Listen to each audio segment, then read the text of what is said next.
Salut, c'est Trado. Voilà mon commentaire pour la valeur totale. La valeur totale est à mon sens plutôt bien orientée. Tout d'abord, depuis les plus hauts inscrits par Total en juillet 2007 et qui avaient amené la valeur vers les 59 euros, eh bien un plus bas a été atteint en octobre 2008 qui a quasiment réduit la valeur de moitié. Alors, depuis ces plus bas, la valeur s'est efforcée de grappiller le chemin perdu en butant constamment contre la ligne des 38% de retracement de Fibonacci vers 41,7 euros. Mais pour la première fois la semaine dernière, eh bien la valeur arrive à s'affranchir de ce niveau de 38,2% de Fibonacci de manière significative, puisque la valeur clôture à plus de 42 euros. C'est un signe qui peut être confirmé également par la montée des volumes qui figurent sur le graphe.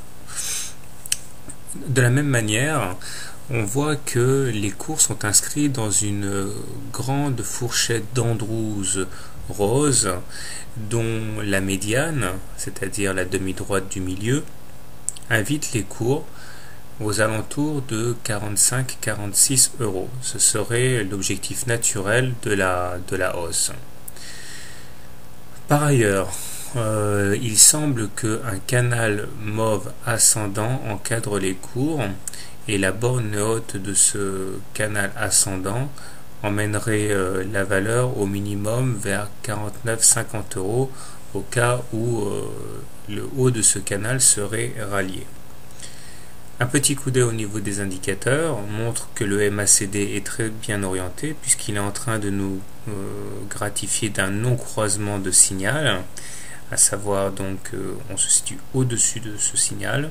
Le stochastique, lui, est un petit peu plus timide puisque nous sommes en dessous du signal de stochastique. Et enfin, le momentum, lui, est ancré en zone positive.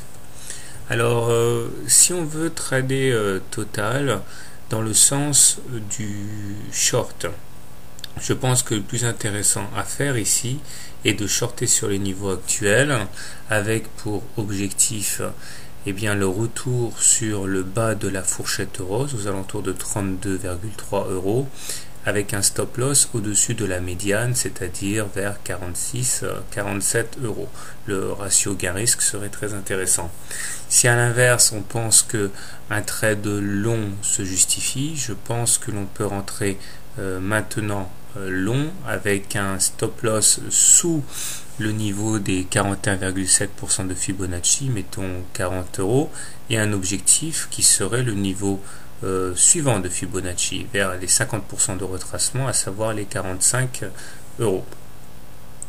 Personnellement, je crois que je vais privilégier les trades longs, car la dynamique est plutôt haussière. Et je vais tenter un long avec pour objectif le haut du canal mauve et un stop loss en cas de clôture sous le support des 39,5 euros. Voilà, bonne semaine et bon trade.